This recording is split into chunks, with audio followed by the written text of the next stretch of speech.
Existe uma emoção dentro desse ser humano, o qual ele não consegue conduzir. Ele não sabe administrar a emoção. Meu filho não está aprendendo a ler. Não teve aquele processo, não está desenvolvendo, né? Mas o pai dele é assim também. O pai dele aprendeu a ler com 8 anos. A avó dele aprendeu. Então a família toda é assim, sabe? Então normaliza isso. Normaliza. Sabe? Aí eu falo assim, sim, mas seu filho está tendo a oportunidade de melhorar isso. Quando eu vou nas escolas, às vezes eu ouço esse discurso também, sabe, dos profissionais. Não, é porque tem o tempo dele, né? E esse negócio de tempo dele é uma frase muito cruel, eu acho. Não ouvindo aquela sistemática das famílias, não pega muito no colo, porque senão fica com manha. Ele se acalmava. Às vezes acontece da criança, de repente, ter tido uma defasagem naquela alfabetização, naquela pré-alfabetização que impactou isso aqui. E aí, ao olhar esse contexto, a gente também busca saber por que ali, naquele meio, ele não teve o aprendizado. Muitas vezes a criança, ela sabe pintar muito bem. E aí isso não é explorado. Não é explorado. Sabe desenhar muito bem. Então vamos explorar esse desenho para a criança se sentir, o adolescente também, se sentir útil, né? E por que eu acho que as famílias não priorizam? Infelizmente, é uma coisa cultural.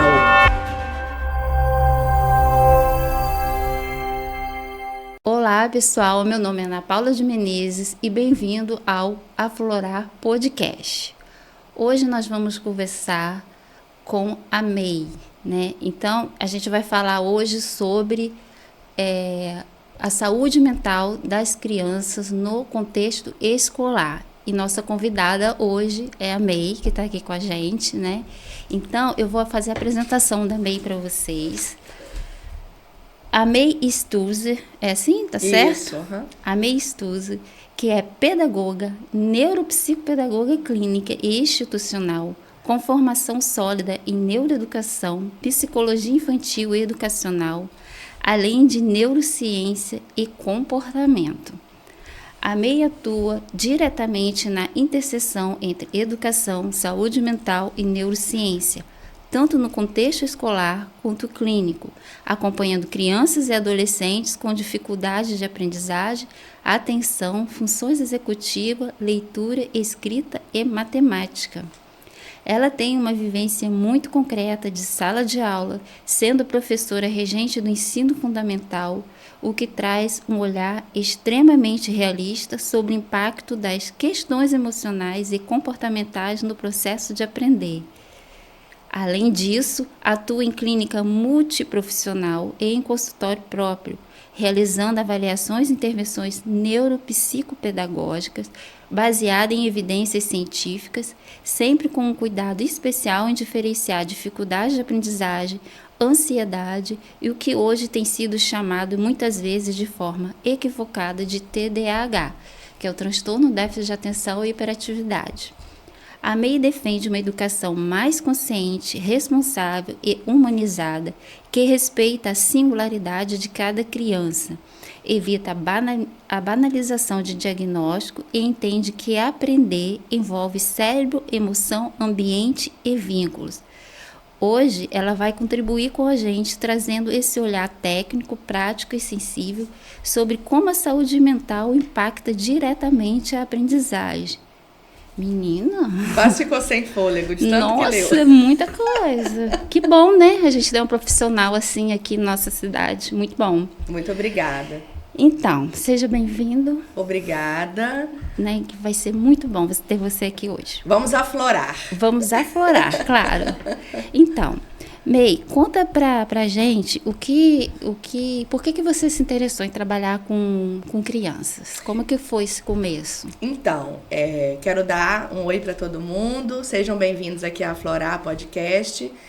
E eu fico muito grata de poder contribuir, né, com essas informações, porque o que acontece? Antes de eu falar para você o porquê, eu comecei a perceber, Ana, uma certa negligência da observação mais detalhada da criança. E isso tudo, assim, foi transformador depois que eu fui mãe.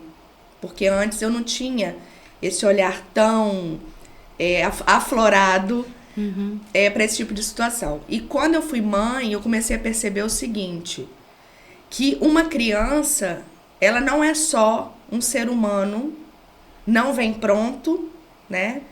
E ele é muito mais repleto de emoção, ele aprende com aquilo que você ensina, e é você que vai conduzindo a bagagem que ele já vem. Então, percebendo na criança que às vezes aquele choro de bebê não significa manha de colo, aquela pirraça, aquela birra aos 2 aninhos, não é porque a criança está sendo mimada, porque a gente pejorativamente fala sobre isso, né? Eu falei, gente, existe uma emoção dentro desse ser humano, o qual ele não consegue conduzir. Ele não sabe administrar a emoção. Você pode perceber que quando a criança está dentro do útero da mãe, ela está protegida, ela está acolhida. E ao sair para o mundo, o que acontece? A criança tem aquela ruptura. E aí eu comecei a observar que todas as vezes que eu pegava o meu filho e acolhia, não ouvindo aquela sistemática das famílias, não pega muito no colo, porque senão fica com manha. Ele se acalmava. E aí eu falei, gente, existe alguma coisa dentro do cérebro da criança que impacta nesse emocional e que faz a criança se regular. E ali eu comecei a dar essa caminhada de pesquisa, de estudo e tudo, e descobri que a emoção que está ligada diretamente à saúde mental de uma criança e, consequentemente, um adulto saudável, porque tudo começa lá atrás, ele vem sem traumas, ele vem seguro. Então, todo esse conjunto me fez querer me aprofundar ainda mais de como funciona esse cérebro infantil para que ele seja um adolescente seguro, para que ele seja um adolescente que não precise se espelhar para pertencer, mas que ele saiba quem ele é. E tudo isso acaba impactando na aprendizagem da criança. Sim, mas assim, né, você está falando aí desde muito bebê, a criança já, né, o bebê já demonstra emoção.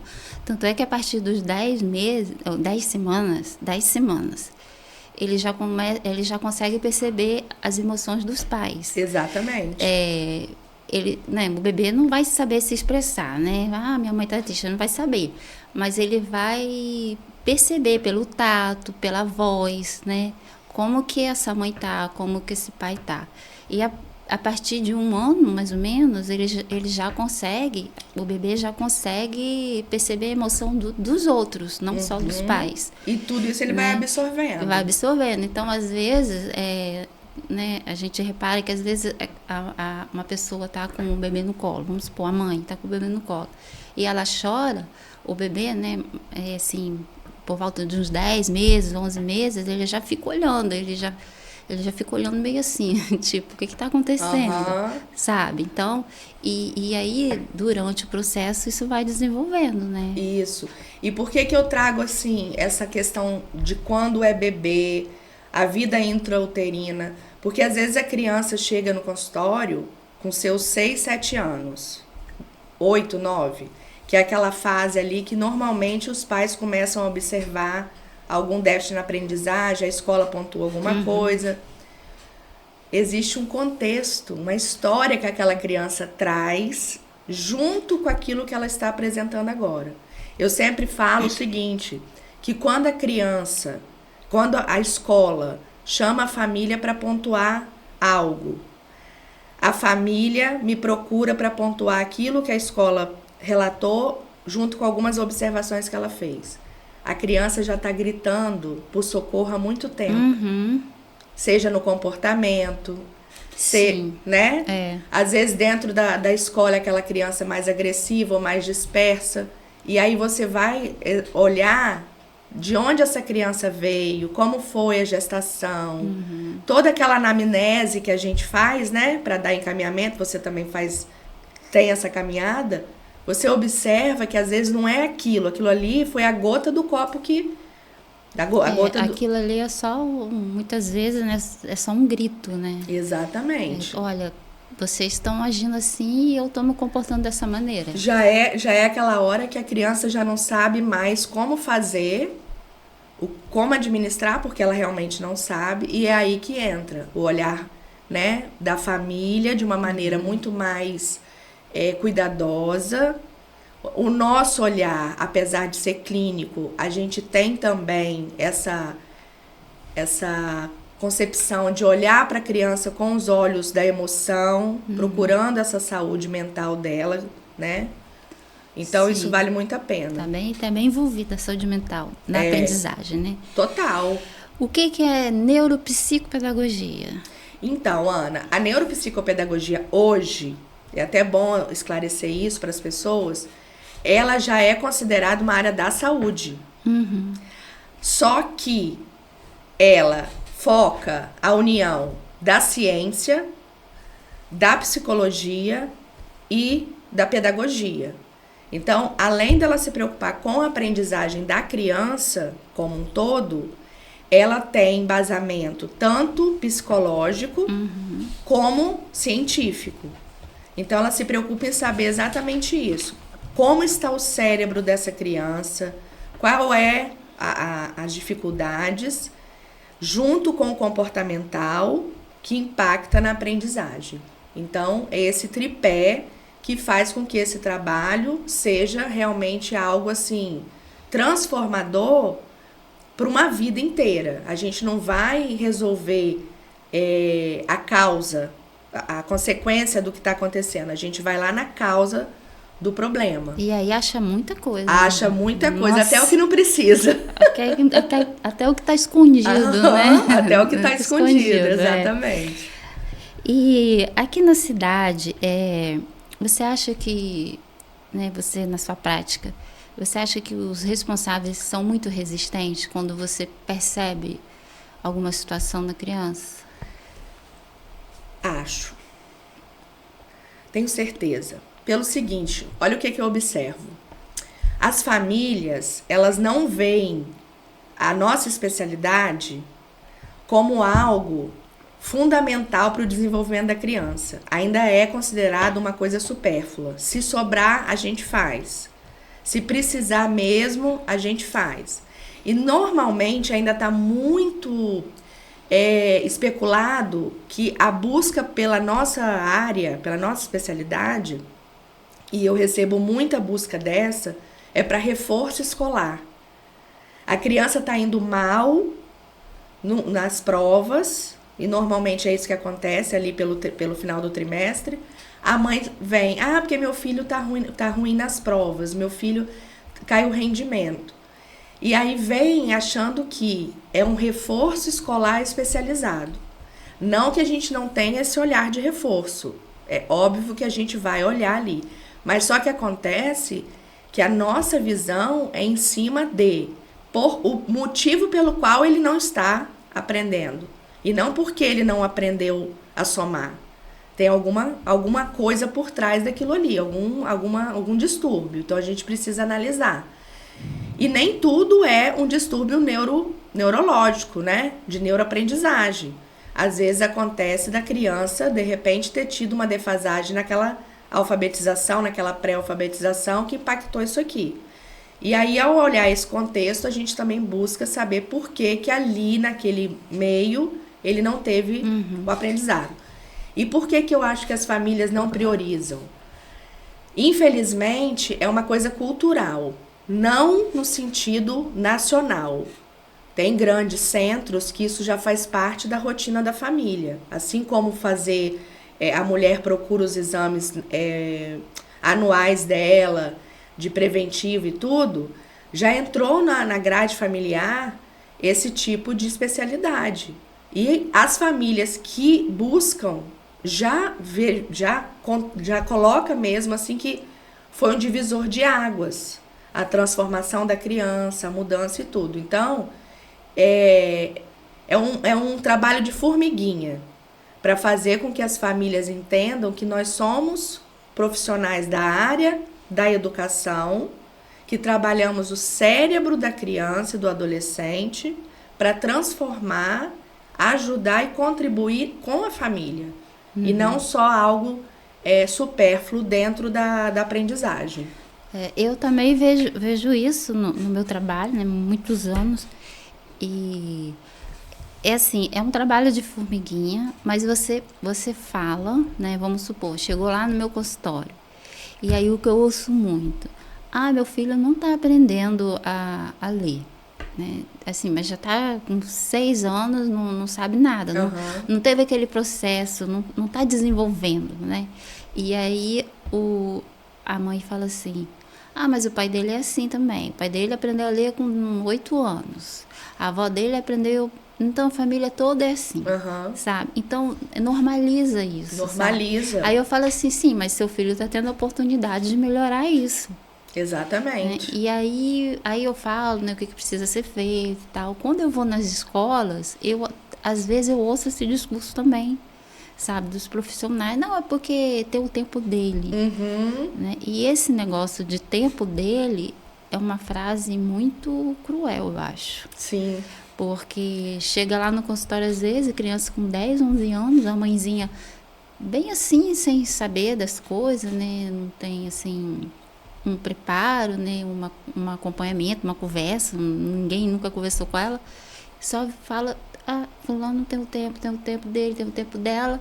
E a criança está com 10 anos, não sabe ler, não sabe escrever. Exato. Você nem sabe se ela tem algum problema, né? Não fez avaliação, não fez nada. Exatamente. E muitas vezes também, essa avaliação não é feita, não é porque a família não quer, porque não pode, não tem como. Exato. Não tem dinheiro, não tem assim, o SUS, né? Não tem. Tem mãe que entra no Ministério Público para ter direito a uma consulta com o neurologista. Exato. E como é que faz o acompanhamento? Exatamente. Não faz. A acessibilidade no Brasil para esse ramo, para esse segmento, ela é extremamente difícil. A luta que eles têm, né, para conseguir... E eu tiro assim, igual eu atendia pelo plano de saúde, não vou entrar em detalhes de plano de saúde, a burocracia. Nossa, que era para o plano realmente, né, dar essa possibilidade para a criança.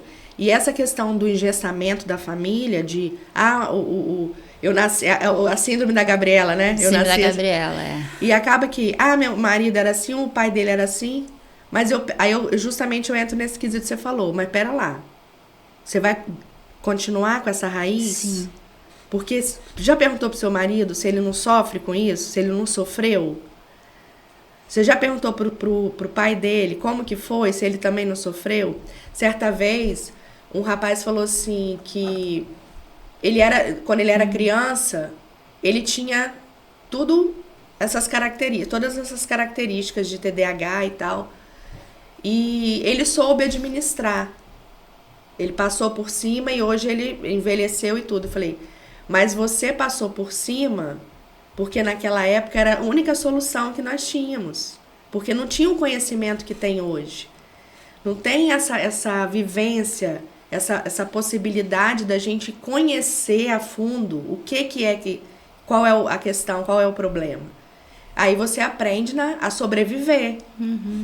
Carrega isso até hoje, ele está com 70 anos, carrega isso até hoje, usa isso de forma pejorativa, engraçada, faz uma piada e tudo, mas eu tenho certeza que se a gente fizer uma busca lá atrás, vai ter ferimentos, mágoas, de talvez coisas que ele ouviu e tudo, mas a gente vai aprendendo, a gente vai crescendo e vai empurrando com a barriga, né? E vai deixando para trás. Então, assim, quem quer, né, quem pode, porque, né, o que a gente está conversando, nem todo mundo pode, mesmo querendo, e às vezes tem gente que pode e não quer. E não quer. Então, pode ir no médico, pode fazer uma avaliação psicológica, eu faço, pode ir na avaliação com você e tudo, mas não faz. Exato. Né? E aí fica, porque ele é assim mesmo, é o jeito dele, é o tempo dele, é tudo, sabe? E aí a criança não desenvolve. E sem contar, Ana, a gente falando, né, de saúde mental, que é esse foco do seu podcast, isso é incrível. Quantas crianças que lá na infância ouviram nomes que rotularam, né? Ah, você não aprende porque você é burro. Ah, mas fulano tirou nota boa, você não vai dar em nada com essa burrice, com essa isso, com aquilo. E a criança cresce com aquele rótulo que ela, coitada, não consegue administrar. Muitas vezes, como você mesmo falou, não tem a condição financeira de tratar, não vai em busca, né, de um psicólogo para trabalhar aquela mágoa, aqueles rótulos que foram colocados, e ela faz a caminhada dela de uma vida inteira com aquele rótulo inconsciente, e às vezes não, na maioria das vezes, né, ela tem ali um potencial muito grande e não consegue aflorar justamente por ter tomado posse desse rótulo, né? E uma coisa muito interessante também, que você com certeza pratica a mesma coisa, principalmente como psicóloga, é a gente focar nas habilidades da criança e do adolescente. Porque ficar na tecla da dificuldade, daquilo que ele não sabe, isso ele mesmo já sabe o que ele não consegue fazer, né? Então, essa alavancada que a gente dá de botar a potência dele em prática e ele descobrir o que ele pode, a gente diminui a dificuldade dele, que às vezes some e ele nem sabe para onde foi. Mas isso acontece muito com crianças especiais, porque assim, fica muito focado na leitura e na escrita.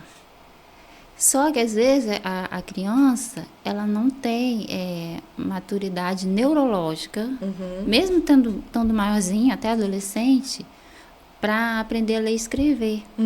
Porque ela tem um déficit cognitivo e tal, então o tempo é diferente. E aí, muitas vezes, a criança, ela sabe pintar muito bem. E aí isso não é explorado. Não é explorado. Sabe desenhar muito bem. Então, vamos explorar esse desenho para a criança se sentir, o adolescente também, se sentir útil, né? Mostrar que ele sabe fazer alguma coisa, né? A leitura e a escrita tá difícil, mas sabe pintar muito bem, sabe desenhar muito bem, né? Exatamente. Aí, né, explorar isso, né? Porque às vezes os pais chegam para mim e falam assim, ele nunca vai aprender a ler e escrever porque algum profissional falou, olha, não vai nem ler nem escrever. E a mãe fica com aquilo e tem certeza daquilo, mas porque falaram para ela. Então ela acredita naquilo. Mas no fundo ela tem uma pontinha que vai conseguir, sabe? Então aí a criança chega já com esse rótulo. Não vou aprender nunca a ler e escrever. E eu não falo que não vai. Primeiro que eu não sou vidente, não tenho bola de cristal. Então a gente vai trabalhando, né? Claro que tem que ter um acompanhamento com o médico, sim, né? Múltiplo, com fono, tudo. Então, assim, aí a gente vai vendo, né? Se vai aprender ou não. Mas mesmo assim, eu nunca digo que não vai, sabe? Porque eu acho assim esquisito, porque na minha prática já ouvi muita coisa de outros profissionais falando, desde o comecinho lá, em 90 e pouco, quando eu comecei a trabalhar. E daqui a pouco a criança está conseguindo. Porque, na verdade... Sabe, assim, devagarzinho, mas tá. E outra coisa, Ana, a gente que trabalha com cérebro, a gente sabe da neuroplasticidade do cérebro. Então, de rotular e afirmar que a criança não vai conseguir é ir de encontro àquilo que a gente acredita da neuroplasticidade. Então, acaba que ele pode não conseguir dentro da expectativa da família, daquilo que a família criou e quer que a criança alcance. Mas dentro da limitação dele, ele atinge o máximo. Não vai, né, alcançar a expectativa da família, mas ele vai conseguir dar o melhor dele. E essa questão das crianças atípicas, isso é muito forte, porque eles têm uma habilidade artística, tanto para música como para pintura, dança, gigante. Sim, tem mesmo. E às vezes a pessoa, exatamente o que você falou, foca naquilo que ele tem um pouco mais de dificuldade e não estimule. Talvez, às vezes não, né? Através daquilo que é a habilidade dele, ele vai trabalhando a dificuldade de forma natural. Porque é muito difícil você pegar uma criança atípica, botar sentada na cadeira e cobrar dela que ela leia, que ela faça conta, que ela isso e aquilo. Porque o pré-frontal dela não está preparado para aquilo, ela não consegue ficar ali. Não consegue, é. Agora, se a gente levar para uma aula de teatro, se a gente levar para uma aula de pintura, de música e tudo, e jogar aquela dificuldade dela lá dentro, flui naturalmente. E assim, aí as crianças que têm uma percepção maior, né, tem um cognitivo que não é tão alterado, elas ficam vendo as crianças evoluírem na leitura e na aprendizagem e elas não conseguem. Então, elas ficam com vergonha. Exatamente. Ficam retraídas. Exatamente. Né? Aí começa a ter outros problemas, né, psicológicos, né? Porque ela já está grandinha, ela está vendo que fulaninha mais novo que ela conseguiu, sabe? Mas não é falado para essa criança que ela vai conseguir. Se não conseguir essa experiência, essa aprendizagem, ela vai conseguir outra, sabe? Não foca no que ela pode desenvolver. E elogio. Sim. O elogio dos pequenos acontecimentos, das pequenas conquistas, melhor dizendo. Porque às vezes a gente fala assim, a criança faz um bonequinho de papel. E aquilo para ela foi o máximo que ela entregou. Ela deu tudo dela para transformar aquele pedaço de papel num bonequinho. Ao mostrar para a família, para um professor até, bonitinho, mas você poderia ter feito assim. Eu tenho uma criança que eu atendo, ela é extremamente inteligente em todas as matérias. Ela não tem defasagem intelectual nenhuma. Só que eu percebo que ela é uma criança extremamente ansiosa e busca por autoafirmação. Todo o tempo, se ela for tomar esse copo de água, ela fala, mas eu tô segurando direito? Mas eu tô bebendo direito? Eu engoli direito? E aquilo começou a me intrigar. Uma menina linda, de uma família de poder aquisitivo alto, extremamente inteligente, pedagogicamente falando, todos os conteúdos, se sai muito bem. Só que ela tem essa insegurança da autoavaliação. E um dia, conversando com ela soltou que tudo que ela faz e mostra para a família critica. Ficou bonitinho, mas você poderia ter feito assim. Não gostei dessa roupa que você escolheu. Você só vai sair se você escolher aquela. Se você for botar aquela roupa. Tudo. Então, ela não consegue ter uma autonomia de se conhecer. Ela tá com 11 anos. Daqui a 2 anos, ela já tá naquele ápice da adolescência. E aí, eu fico trabalhando exatamente essa autoestima que ela consegue, esse posicionamento, porque às vezes, Ana, você é da área, você sabe, mesmo que a criança apresente a dificuldade de aprendizagem, muitas vezes vem dessa insegurança do ser humano que ela está se tornando. Então, essa importância de qualquer pedacinho de bala que transformou em uma florzinha, que apresenta para a família, é muito importante o elogio, porque ela vai acumulando pedrinhas de segurança. E isso gera onde? A saúde mental. Sim. Então, todo esse envolvimento, a gente cai lá na saúde mental. E o que você percebe assim na sua prática? O que atrapalha a aprendizagem relacionada às emoções? O foco da criança fica desatenta. A criança, como eu relatei agora, essa falta de segurança nela faz com que ela perca o foco, porque ela fica em total momento se comparando, mesmo que ela tenha as capacidades dela, ela compara com aquele coleguinha, porque a grama do vizinho é mais verde. Então acaba que ela perde o foco, ela perde o estímulo. Se ela tirou, um exemplo, um 8 e o coleguinha tirou 8,5, ela já acha que ela não foi capaz. Então toda essa insegurança, essa falta de percepção do posicionamento de quem ela é. Eu sei que é difícil para a criança descobrir quem ela é. Por isso a importância da família. Então, toda essa questão, não só da família, mas da escola também, porque tem muito professor que impulsiona o aluno, né?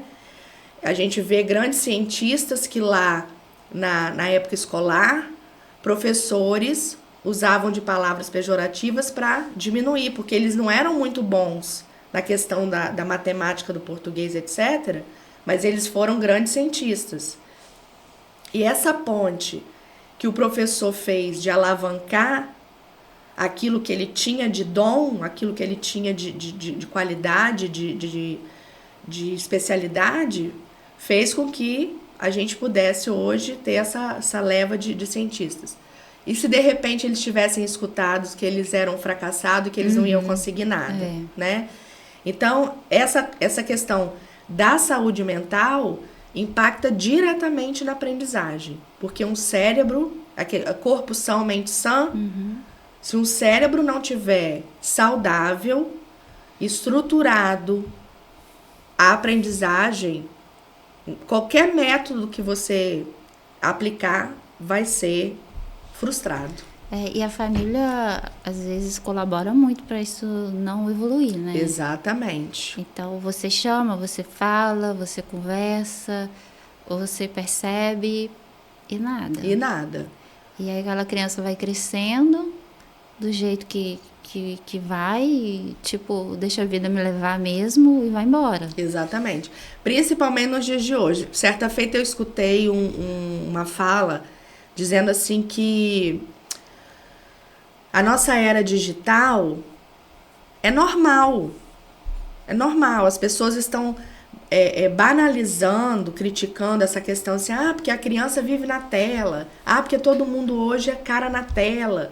Mas isso é a realidade da vida hoje. Ok, é a realidade da vida hoje. Só que acontece que os pais que permitem essa liberdade digital, eles estão causando um déficit muito grande na coordenação motora, na percepção visual, na evolução da cognição. Mas ele aprende no YouTube, ele aprende com fulano, com beltrano. Ok, mas não é isso que vai fazer a estimulação cerebral da criança para ampliar a sua aprendizagem. Até nas relações também, interpessoais. Tem criança que não sabe brincar. Não sabe brincar. Você leva pro parquinho, a criança não sabe o que fazer. Não sabe o que fazer. Não sabe como ir até o brinquedo, para que aquele brinquedo serve. Não sabe brincar com as crianças que estão no parque. Não sabe socializar nada. Não Eles ficam sabe. igual, com a expressão meio chula aqui, mas eles ficam igual aqueles bichinhos do mato no parquinho. Sim, agarrado na mãe, com medo, sabe? Não pode sair de perto da mãe. Exatamente. Porque, não sei, né? Talvez o que vai se perder, que a mãe vai brigar, que... Então, assim, tem muitas situações, né? Muitas situações. E outra coisa, Ana, que assim, é triste falar, mas o que eu penso? A criança, ela não é culpada de quem ela está se tornando. Então, eu falo que a família, ela é 99% responsável, não vou dizer culpada, mas responsável por esse desenvolvimento da criança, pela saúde mental da criança, pela aprendizagem da criança, porque a preocupação da família hoje, não sei se acontece lá no consultório com você, a preocupação da família hoje é lotar a agenda da criança, botar a criança cheia de compromisso, porque meu filho faz jiu-jitsu, futebol, basquete, não sei o que, mas não sei o que, a criança não tem tempo de fazer um dever de casa. A criança... E tem famílias que bota na agenda escolar da criança exatamente isso. Tia, desculpa, ele não fez o dever de casa porque hoje teve futebol. E eu sempre friso isso, e foi isso que eu aprendi e deu certo. A escola é a experiência que a criança tem de como é a vida aqui fora, das responsabilidades que a gente vai ter aqui fora, de como ela vai administrar as responsabilidades dentro da profissão dela. Ah, mas só que acontece que o mundo mudou. Tudo agora é era digital, os robôs vão tomar conta, vai ser outro tipo de trabalho. Pode até ter o boom digital, igual tivemos naquela época o boom da era industrial. Mas o ser humano vai continuar sendo necessário, até mesmo para criar os robôs, porque o robô não vai criar o próprio robô. Então, o que eu vejo nesse sentido? A família precisa entender que ao gerar uma criança e colocá-la no mundo, a responsabilidade é dela. Então, primeiro as tarefas de casa, depois o esporte. Faz super importante o esporte na vida da criança? Super. Tem alguns encaminhamentos que eu faço que a criança precisa do esporte na vida dela. Todo mundo precisa de ter o corpo ativo. Agora, não demasiadamente como está acontecendo, a criança não ter tempo de fazer um dever de casa. E olha que muitas das vezes não é um dever tão extenso, porque a Fundamental 1 são atividades mais sucintas e direcionadas, porque ela estava no futebol, porque fulano estava no inglês. Mas a criança não sabe nem escrever, mas já quer saber falar do inglês. Não, e aí depois a criança não estuda em casa. Não estuda em casa, não faz o dever de casa. E aí chega na prova, não dá conta da prova, tirou nota baixa. E aí os pais vêm em cima do professor. Vem em cima do professor, sabe? Exatamente. Você não está ensinando direito, ele é inteligente, sim, mas ele não tem desenvolvimento desse processo de aprendizagem. Ele não retém, porque sai da escola, muitas vezes come correndo, aí vai para algum lugar, depois vai para outro, Exatamente. Os pais também trabalhando muito, também não dão muita atenção. E assim, tem que trabalhar, lógico, né? Sim. Porque os boletos... Os boletos chegam. Os boletos chegam com força. Você trabalhando ou não, eles chegam. Então, Exato. Tem que trabalhar.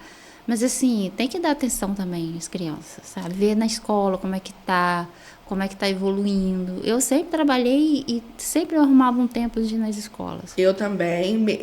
E até assim, seria negligente da minha parte dizer que eu não sou assim, né? Se é aquilo que eu foco de mostrar para as famílias. Mas o meu filho, hoje ele já está no 8º ano, as pessoas que conhecem falam assim comigo: nossa, eu sou encantada com ele. Quanta responsabilidade, como isso, como aquilo. Eu falo, gente, é uma construção. Ele não nasceu assim.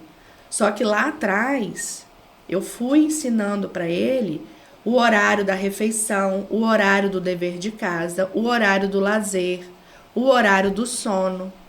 Hoje eu tô colhendo o que eu plantei. Sim, e isso acontece comigo também, né? Eu tenho 2 meninos e aí 2 rapazes, na verdade, já são grandes, né, e tudo, mas assim, às vezes eu ouço assim, nossa, como ele é educado, como ele é estudioso, mas a pessoa não sabe o trabalho que deu para chegar até aí. Exatamente. Sabe? Então a pessoa não, acha que é mágica. Acha que é mágica, que a gente deu sorte que o filho veio pronto. Não vê que é uma construção, que dá trabalho, dá preocupação, dá um monte de coisa, né? A gente fica às vezes em pânico, Sim. né? E tudo, mas assim, é uma construção. É uma construção. Então é possível, sabe? Então, mesmo a gente trabalhando, é possível a gente dar um jeito. E é uma construção rápida. Rápida, você tá sendo fofa, né? Não, digo Ela assim... voa, né? Assim, voa assim... Eu digo rápida porque é muito menos tempo que Sim. você leva construindo do que depois arrumando. Sim, dá muito mais trabalho. E essa construção, ela né, é rápida, mas é um rápido assim, voando mesmo.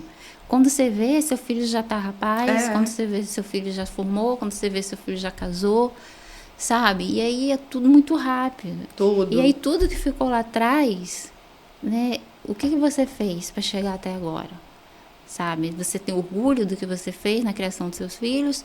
ou você errou, assim, porque assim, eu penso, a gente não tem que acertar sempre. Não. Mas a gente tem que perceber que errou e consertar. Exatamente. E eu também acredito que depois que a criança cresce, né, vamos supor que foi uma criação bem complicada.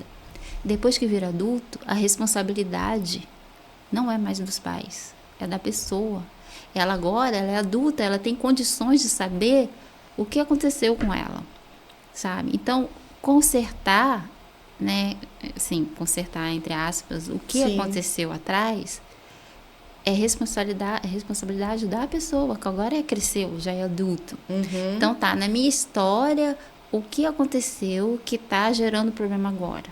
Então, eu vou procurar ajuda para resolver esse problema que ficou, mas foram situações que aconteceram lá atrás. Isso aí. Sabe? Então, você ficar culpando os pais, culpando fulano, beltrano, por isso, por aquilo, tá, mas qual a sua responsabilidade sobre isso? Nenhuma? E você falando isso, me lembrei agora de uma criança que eu atendo, que eu achei até bem curioso, que quem me procurou foi o pai dele.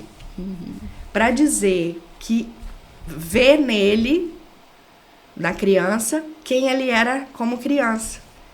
E aí ele chegou à conclusão de que ele sofreu tanto, tudo que o filho faz, etc e tal, ele falava, gente, eu era assim.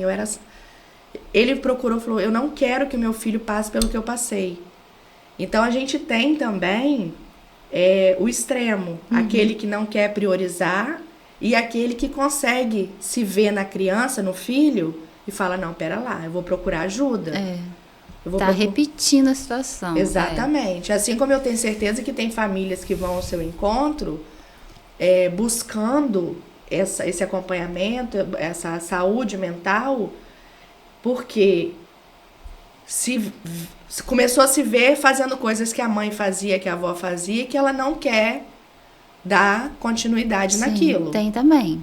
Né? E tem assim também as famílias, quando elas buscam tratamento e se empenham em acompanhar, e perguntar, e levar, e trazer novidades. Aconteceu tal coisa, eu queria passar para você, para ajudar na psicoterapia. Sim. A criança evolui muito mais Muito. do que quando chega lá, muitas vezes, deixa a criança lá, vai embora e daqui a pouco, daqui a uma hora volta, busca, sabe, tudo correndo, tudo rápido. Tudo. E outra coisa, Ana, tem muitas famílias que acham que só o nosso trabalho resolve o problema.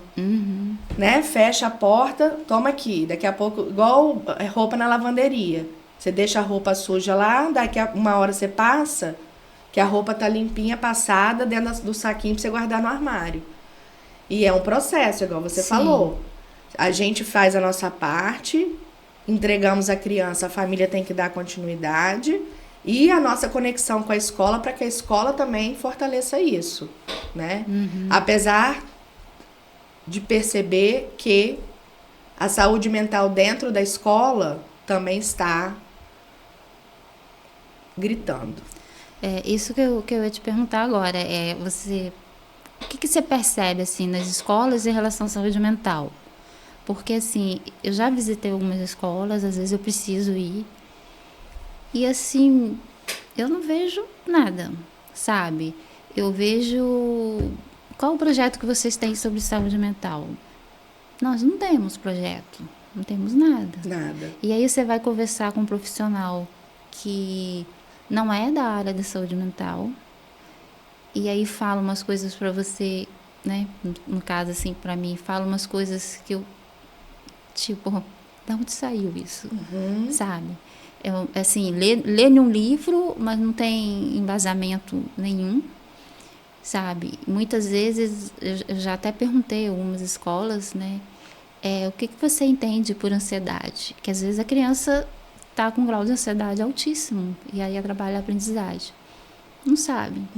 Não sabe o que é ansiedade de uma maneira geral, mas não sabe o tipo de ansiedade que a criança tem e o que está acontecendo para ela, né, ficar ansiosa. Não conversa com a criança. Exatamente. Não faz um trabalho. Não tem psicólogo nas escolas. Não tem psicólogo nas escolas. E aí tem escolas. outros profissionais que acham que são psicólogos e aí falam e fazem né? Coisas que não tá de acordo, pelo menos naquele momento não é para fazer.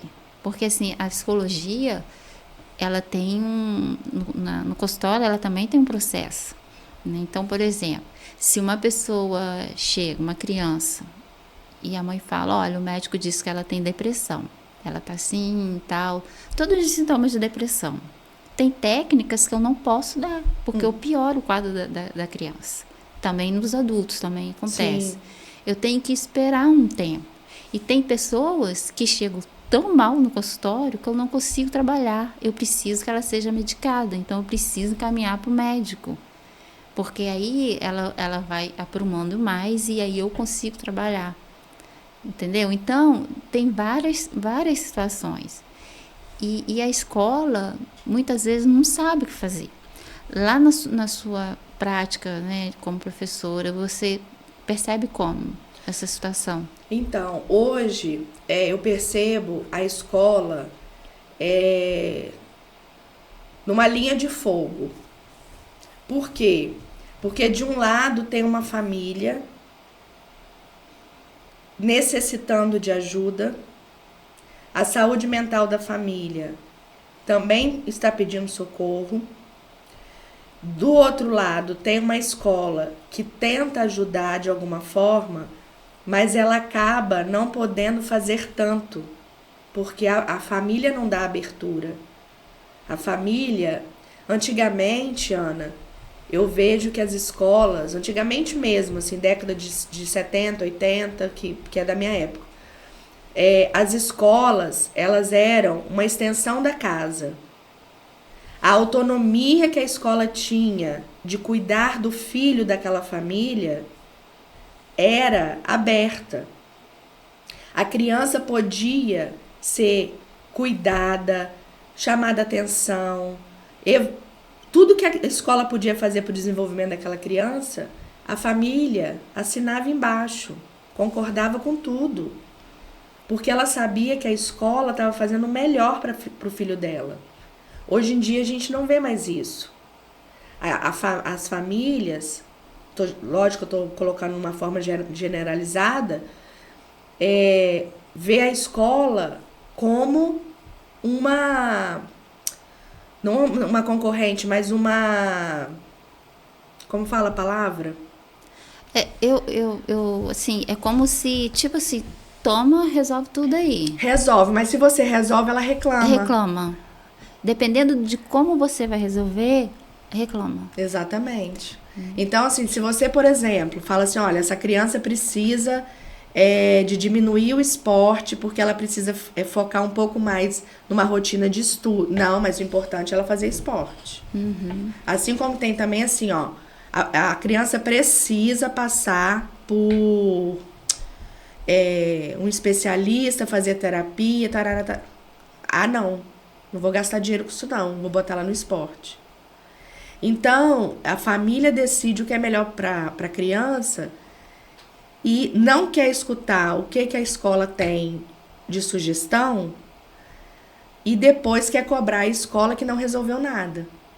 Então, é um impasse muito grande. E nesse fogo cruzado, fica o pobre do professor. Sim. Porque ele é atacado pela família e cobrado da escola. Então, hoje, a saúde mental do professor está muito comprometida. De professor, assim, terminar o dia e se derramar em lágrimas. Até pelo fato dele não ter conseguido dar conta de tudo, porque ele também não é obrigado a dar conta de tudo, porque hoje se a gente tem uma sala de 20 alunos e a gente tem aí, vou colocar no mínimo, duas crianças que precisam de um respaldo maior, que são atípicas, o professor tem que dar conta das 18 mais os 2. E se ele não der, ele não é capacitado. Então, assim, é uma situação muito difícil, mas nem a família e nem a escola estão buscando priorizar a base da escola, que é a saúde mental de um professor, o equilíbrio emocional de um professor. O professor conduzir aquilo da melhor forma. Então é assim, tá no seu extremo, pede alguém para ficar na sua sala e vai dar uma voltinha para você se recompor. Mas no outro dia, você tem que estar bem. Então, assim, é muito difícil. Assim, e isso eu falo de todas as escolas, sim, não é A nem B. O grau de ansiedade nos professores está muito alto. Sim. Muito alto, né? Então, assim, eles saindo também com atestado, porque não consegue trabalhar, não tem condições. Então, eu vejo, assim, tudo em cima do professor mesmo. Sim. O professor tem que dar conta de educar, de conversar, de fazer praticamente tudo. E aí, quando você encaminha para um profissional, não vai. Mas eu também vejo, assim, se o professor precisa de um atestado para poder se recompor, porque ficou comprovado que ele realmente está com o psicológico dele abalado, com a saúde mental dele defasada, é frescura do professor. Não está aguentando o tranco. Então, não existe uma percepção emocional da vida do ser humano daquele professor. Porque ele não é uma máquina. Sim, mas assim, ele pode estar num grau de ansiedade altíssimo. Também. Com situações, com sintomas emocionais, físicos e tal. Mas se ele quebrar um braço, ele pode ficar sem trabalhar. Exatamente. Sabe? Então, existe ainda muito preconceito. Né? Muito. Como se a gente fosse só físico, né? Muito preconceito. Como se a gente não pudesse ter, né? A gente sabe que a gente não está livre de nada. Muito preconceito. Todo mundo pode ter depressão, ansiedade, né? Eu sou psicóloga, mas eu sou ser humano, então eu também posso ter, né? Então, assim, perceber isso, né? A gente estava hoje, né, conversando sobre ansiedade e tal, né? Como que a gente lida, né? Porque às vezes sobe mesmo. Como que a gente lida? Com autoconhecimento. A gente aprende a se conhecer e consegue, né? Se autocontrolar. Isso, aparar as arestas, né? Mas, assim, isso é uma construção também, né? Uma construção. Então, e quando uma pessoa não percebe e o outro fala, né? Uma pessoa, um professor, quando ele não percebe, vai trabalhando ali no rolo automático. Ali, no rolo compressor ali e vai indo. E aí, quando tá passando mal, e o médico fala, olha, você tá com transtorno de ansiedade, seu estresse está muito alto, né? Alguma situação nesse sentido, e dá um atestado, o próprio professor fica, nossa, mas como é que eles não vão acreditar? Ele já sabe que não, sabe? Exatamente. E isso é muito ruim, porque muito. não prioriza, né? Como é que o professor vai trabalhar mal? E outra coisa, Ana, como que o professor vai trabalhar mal e da mesma, como você mesmo falou, se quebrar um braço pode ficar de atestado.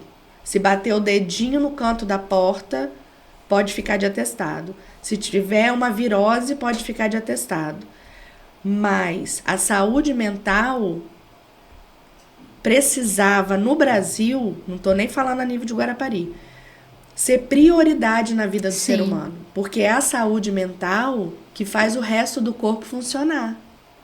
Quando a sua saúde mental chegou no limite, seu corpo já está todo doente. Já. Todo inflamado. Seus órgãos estão debilitados. Eu trabalhei com um médico psiquiatra lá em Vitória e nas reuniões ele falava muito isso.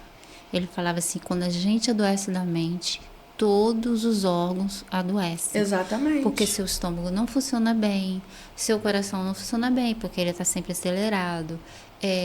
Seu intestino não funciona bem, você pode ir no banheiro toda hora, ou você pode não ir, levar dias. Sua bexiga também não funciona bem, sabe? Seus pensamentos, então atrapalha tudo. Tudo. Então, assim, e parece que a gente fala tanto de saúde mental, né? Tem tantos profissionais bons falando na internet, podcast, YouTube. A gente ouve muita bobagem também. Mas tem muita gente boa, né? Então parece que tá entrando um pouquinho, mas muito pouquinho. E eu pensei, Ana, que depois da pandemia, essa área fosse ser a primeira, a top da valorização de um ser humano. Mas não. No começo, Não foi. no pós-pandemia recente, as pessoas, acredito eu, que as pessoas ainda estavam ali buscando até para poder se achar de novo. Mas depois, chutaram o balde. Chutaram o balde. O balde já estava, né? Antes, Já? Mas assim, e continuaram. Foi só um tempo e continuou do mesmo jeito. Só que hoje a gente tem muito mais informação, né? Como eu falei, muita gente boa. E aí, escuta, né? É bom, porque a gente vai se autoconhecendo, vendo como que funciona, é importante. Mas tem que fazer alguma coisa. Tem. Sabe? Tem que fazer, porque, né, essas crianças, né, elas vão crescer e aí vai ser como isso? Que tipo de adulto a gente vai ter relacionado à saúde mental? Até mesmo para conduzir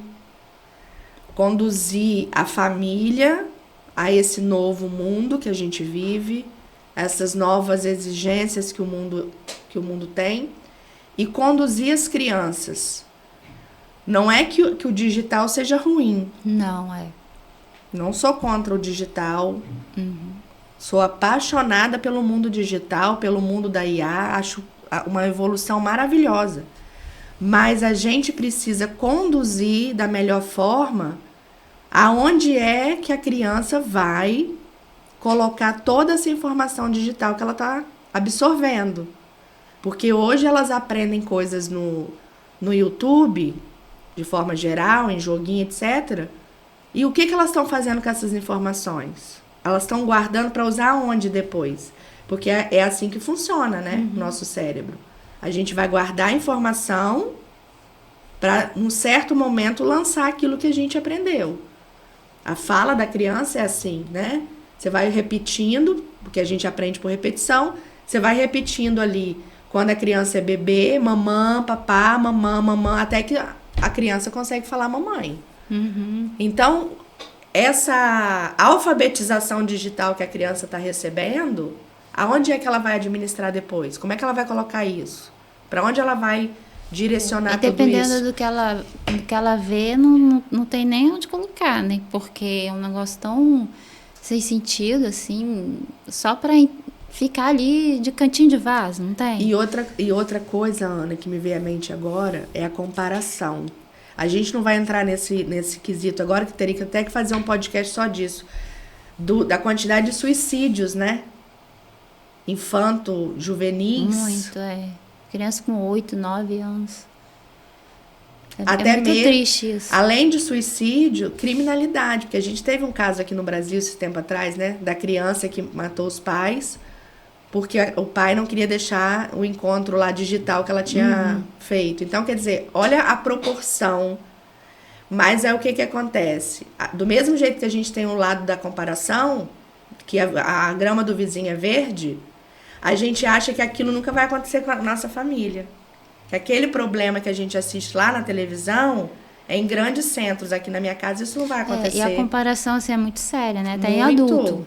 Sim. Né? Então, você pesquisa, você vê, fulano isso, fulano aquilo, e você quer ser igual ou parecido, e não vai ser, você vai ter seu jeito. Né? Agora, a grama do vizinho, ela é mais verde, mas ela pode ser falsa, né? Sim, né? Sintética, de plástico, de papel.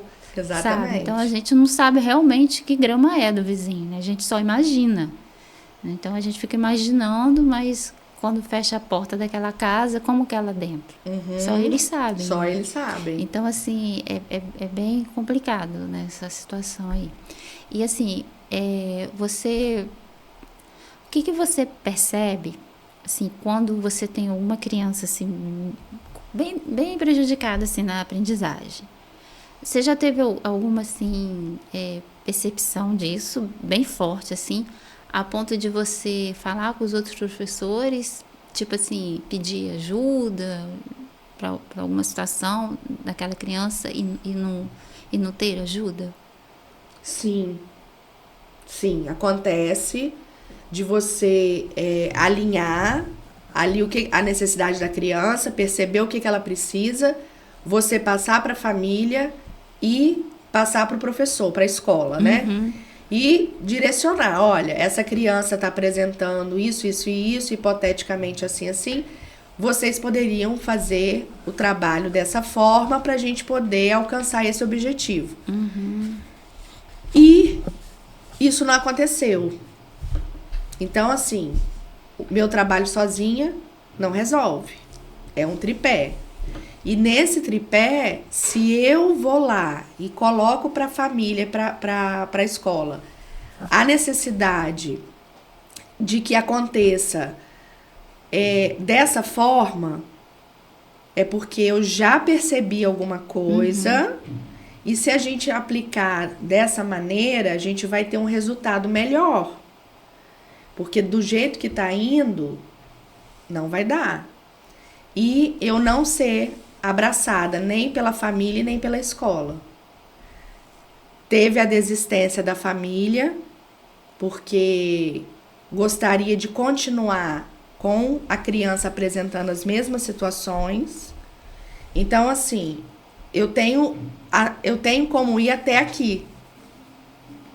Daqui para lá, se a família não permitir, eu não tenho como fazer nada. Não tem como pegar a criança à força e eu cuidar daquela situação. A vida vai cobrar, né? A criança vai sofrer, porque ela vai sofrer bullying, ela vai sofrer uma situação complicada na vida e na escola, mas foi uma opção que a família quis. Uma escolha, né? Uma escolha. A sua escolha não foi essa. A sua escolha foi outra. Mas aí o que acontece, Ana? O meu coração fica em paz. Sim. Porque eu apresentei a solução do problema. A família não quis. Então, a minha parte, eu descanso porque eu sei que eu dei o melhor. Você não fingiu que não viu. Exatamente. Você não fingiu assim, não vou ver isso não, e não vou falar. Você fez a sua parte. Exatamente. Agora, a gente porque tem muito profissional no mercado assim. Ele finge que não vê. Sim. Para continuar fazendo terapia há longos e eternos anos e mascarando aquilo ali. Então, assim, eu prefiro exatamente ser dessa forma. Clara, objetiva, transparente, de chegar para a família, falar, tá acontecendo isso, isso e isso. Vamos junto? Não quero. Ok. Você não tem controle, né, sobre a escolha do outro. Ainda mais adulto. É como se fosse, lógico que eu vou dar um exemplo bem chulo aqui, mas um fumante que está à beira do infarto. E o médico fala, se você não parar de fumar, vai dar ruim pra você. Não quero, eu vou continuar fumando. E essa criança tá na escola? Essa criança tá na escola. E tá toda... Como é que ela tá? Então, na verdade, assim, eu não tenho mais contato. Porque já foi uma situação que já aconteceu. Mas continua a mesma coisa. Na escola, com a família. Difícil. É difícil. E aí vai só piorando, né? Só piorando. Porque vão vindo as somatórias, né? Vai crescendo, demandas vão aumentando, ela vai precisando de mais desenvolvimento e ela não vai dando conta. A gente não tem, hoje em dia, como separar mais a cognição, né? Da emoção, né? Então, a cognição é a capacidade de você perceber os pensamentos, né? A capacidade de aprender. E aí, se você tem uma emoção, né? Um comportamento que não está de acordo com isso, também atrapalha muito. Sim. Né? E eu vou dar um exemplo até assim, muito curioso e simples, que eu percebo, sabe o que, Ana? A criança, é aniversário da criança hoje. Ela tem uma prova. Ela já chega na escola ansiosa, porque é o aniversário, de repente vai ter uma festinha à noite para os colegas. Ela já não consegue produzir do jeito que ela produz normalmente, só porque aquele dia é o aniversário dela. Então, para você ver como que a ansiedade de uma criança, simplesmente porque é o aniversário dela, impacta na execução de uma prova, de uma atividade avaliativa, de um exercício. Ela já fica mais... Ela não consegue focar porque é meu aniversário, porque à noite vai ter a festinha não sei aonde. Aí você pede para fazer um dever, ela não dá conta de fazer, porque ela tá naquela agitação, agitação. Né? E aí não consegue focar, né? Não consegue focar. Porque assim, tem muitas crianças com diagnóstico de transtorno de déficit de atenção e hiperatividade e não é. Não é. Né? Às vezes a criança ela não consegue aprender porque está sobrecarregada. Exatamente. Que faz um monte de coisa durante o dia. Exatamente. Sabe? Às vezes ela não está conseguindo aprender porque ela não tem um acompanhamento em casa, né? Para fazer, né? As atividades que são passadas. E aí também tem a questão da ansiedade muito alta, que também não é tratada. Exatamente. Então, se a criança é muito ansiosa, como que ela vai focar? Como que ela vai reter, assimilar para poder memorizar e aprender? Nós que somos adultos, quando estamos ansiosos, porque a gente fica. Sim. A gente já tem dificuldade de administrar alguma situação, porque aquela ansiedade toma e a gente fica meio que barata tonta, não sabe como... Porque atrapalha os pensamentos, né? E você com os pensamentos atrapalhados, seu cognitivo ele não funciona bem. Pois é. Então você precisa parar, respirar, o que eu vou fazer com isso? E pensar que vai ter uma solução para aquilo ali. Exatamente. Porque se você for atropelando, né? Fica muito complicado. Muito. É como você ter que resolver uma situação com tudo funcionando, né? Trocar o pneu, trocar o pneu com o carro andando, mais ou menos isso. Exato. E é muito difícil isso. É impossível, né? Não tem que ter, assim, um autocontrole, assim, bem zen, assim, né? Que hoje em dia só o zen mesmo que tem, né? A gente no dia a dia não tem. Então, mas parar, falar, nossa, mas eu tô muito agitado, tô muito ansioso e tal. A gente que é adulta, a gente consegue até perceber, né? Muitos não conseguem, né? Vai no turbulhão. Mas uma criança, ela não tem... Não tem essa percepção. Não, ela não tem esse discernimento. Não tem. Sabe? Então, elas vão indo, vão crescendo e vão achando tudo normal. Né? E aí é que entra de novo a família. A família. Porque esse olhar acolhedor de perceber que certas atitudes que a criança está tendo, comportamentais, no sentido de comportamento. Pera lá, meu filho tá meio estranho hoje. Tá com a fala acelerada, tá inquieto, não para sentado. Meu filho tá acontecendo alguma coisa, tá ansioso com alguma coisa. E para poder a criança ter aquela intimidade. Mas pode acontecer isso, mas às vezes acontece assim. Fulano tá ansioso, meu filho tá ansioso, tá agitado e tal. Mas aí, porque ele é igual a mim. Pronto. Ninguém faz nada. Nem o pai, nem a mãe, nem o filho, nada. Nada. Aí é um aprendiz de ansiedade, né? Aprendiz de ansiedade. E quando é assim, vai perpetuar de geração em geração. E tem aquele outro lado que nossa, meu filho tá muito agitado. Menina, leva lá no neuro. É TDAH. Sim, nossa, muito. Então, assim, é também o contrário. A criança é tímida, muito reservada, mas, assim, contido. Tem que ver se é autismo, tá? E muitas vezes não é. Muitas vezes mas muitas vezes não é. Entendeu? Então, a importância da avaliação, sabe? Hoje em dia, as crianças não podem mais ser levadas. Não pode. Eu, por exemplo, se eu tivesse sido criança... se eu fosse criança agora, eu ia ter o diagnóstico de hiperatividade, porque eu subia em árvore, eu sumia de bicicleta, sabe? Eu brinquei muito, porque também naquele tempo a gente podia brincar na rua, né? Então, talvez, se eu vivesse agora como criança, talvez eu tivesse esse diagnóstico. E eu trago também aqui para nossa discussão o seguinte, Ana. Muitos diagnósticos de TDAH, eles são invalidados pelo seguinte: a criança é uma criança que, lógico que eu vou até frisar aqui que o TDAH não significa só comportamento, né? Não é porque a criança é agitada que ela tem TDAH, não tô falando isso. Mas eu falo assim, é natural da criança ser espoleta, né? Descobrindo o mundo, sobe e desce, quer fazer uma coisa ou outra e tudo.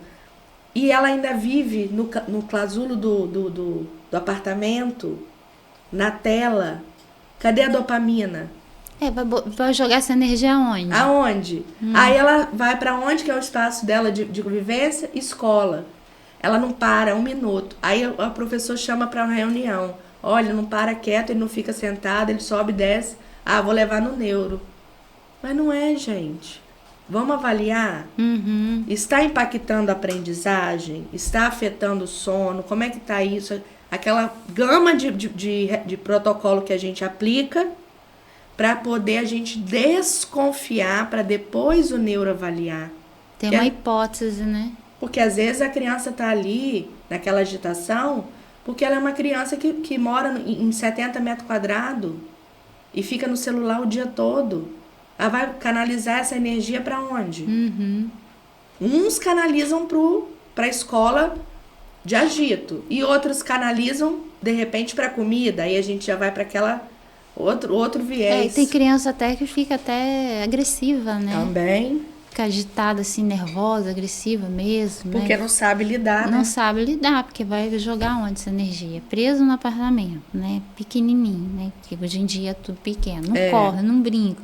Não tem amiguinhos na redondeza. E quando tem que desce por exemplo, pro playground, é tudo controlado. Tem hora para ir, tem hora para voltar, porque tem não sei o que para fazer. Sabe? Então, é muito assim... É triste, né? É triste, é lamentável. Triste, Porque, assim, a criança, ela tudo agora é TDAH, né? A gente, mas tudo é TDAH? Sim, muitas vezes tem mesmo. Mas muitas vezes também não tem. Então, como que vai avaliar isso? Sabe? E hoje a gente consegue avaliar com muito mais clareza, justamente pelo nosso acesso ao conhecimento, né? Tudo está muito mais fácil para que a gente possa aprender, identificar, né? Nós não estamos falando que não existe, mas a gente precisa tomar cuidado se realmente existe, se não é falta de limite. Será que a criança é uma criança que não tem rotina? Então, tudo isso impacta. A criança que não tem uma rotina impacta muito na aprendizagem. Porque ela não tem rotina, como é que ela vai conseguir estudar? Como é que ela vai conseguir aprender? Como é que ela vai conseguir reforçar aquilo que ela aprende na escola? Mas a criança hoje em dia ela não tem mais paciência de ler um livro, de ficar sentado na cadeira olhando para o quadro, copiando. Mas é uma técnica que a gente precisa continuar aplicando, porque a gente sabe que o olho-mão trabalha o motor e o visual da criança. Então, tudo isso é importante. Hoje a gente tem essa facilidade de saber. Agora, precisa saber como é a conduta dessa criança para saber se a gente realmente tem uma criança hiperativa ou se a gente só tem uma criança sendo criança. Porque assim, eu já atendi alguns casos e tem um assim, mais recente que a criança estava completamente agitada, muito agitada. E aí chegou lá no consultório a mãe, os pais separados, mas o pai foi, dizendo que a criança era hiperativa. Aí vamos fazer a avaliação. Era falta de limite. Pois é. A criança não tinha TDAH, né? E já aconteceu o contrário também. De falar, porque o pai é ansioso e ele puxou o pai assim.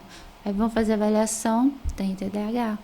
Sabe? Então, a gente tem que olhar tudo. Tudo. Porque o TDAH... Criteriosamente. Ele é o transtorno de déficit de atenção e hiperatividade. Mas tem o TDA sem hiperatividade. Sim. Então, que tipo de transtorno? De transtorno está ali? O que predomina dentro do TDAH? Né? É mais hiperatividade? É desatenção, impulsividade? É sem hiperatividade, sabe? Então, assim... É bastante coisa para avaliar. É a ansiedade que está atrapalhando, né? Então... Não, é um leque É bastante coisa, mas a gente tem que ficar atento, a gente que está nessa área, né? E informar, né? Como que funciona, né? Então, agora você, me fala assim, como que você cuida da sua saúde mental?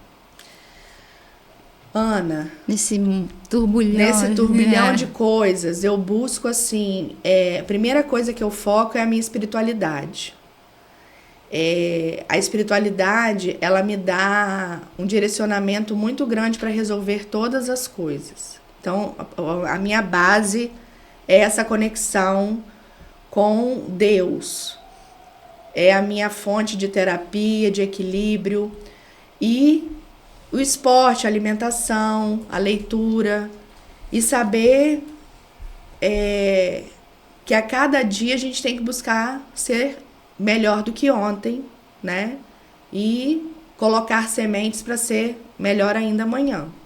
Então, eu busco a minha saúde mental nesse tripé de equilíbrio entre o esporte, a alimentação e o espiritual e a família, né? Obviamente que é a minha base ali. Mas a gente, às vezes, não dá conta de tudo, não. Não dá. Então, por isso a importância do autoconhecimento, para a gente conseguir mexer aqui, mexer ali. E o nosso né, podcast, né, se chama Aflorar. E assim, o que você precisa aflorar na sua vida? Ana, o que eu preciso aflorar na minha vida? Eu preciso aflorar ainda mais nas famílias a importância deles buscarem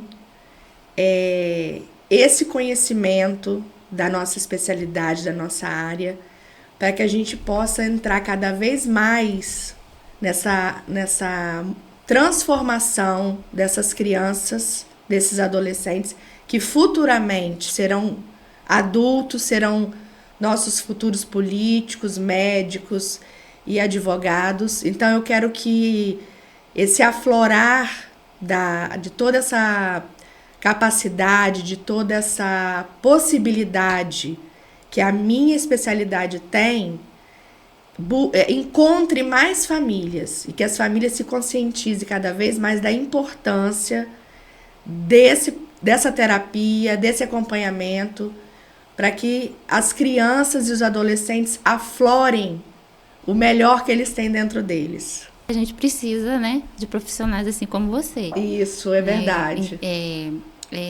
Comprometido, interessado, sabe? E assim, participar do meu primeiro podcast com convidado. Foi uma honra estar aqui. Então foi um prazer muito grande ter você aqui. Nossa, a satisfação foi a minha. Assim, espero que você volte, né? Porque você tem tem muito assunto, né? Muito assunto, né? E a gente divide o consultório, né? Então, assim, a gente troca figurinhas, né, durante o nosso trabalho e tal. Nosso trabalho é conjunto, né? É conjunto, né? É um vagão. Então, assim, eu trouxe um mimo pra você. Ah, obrigada! Um mimo, tá? Pra você se deliciar lá com seu filho. Ai, que delícia! Ai, mentira, adoro! Então. Ai, bolinho de goiabada, meu Deus! Obrigada! Então é isso, foi um prazer ter você aqui com a gente. Satisfação foi minha. Obrigada por tudo. Até a próxima. Agradeço. Tchau. Gente, esse foi o nosso podcast de hoje, falando sobre saúde mental relacionada à aprendizagem, tá? Espero que a gente tenha ajudado vocês. Tchau.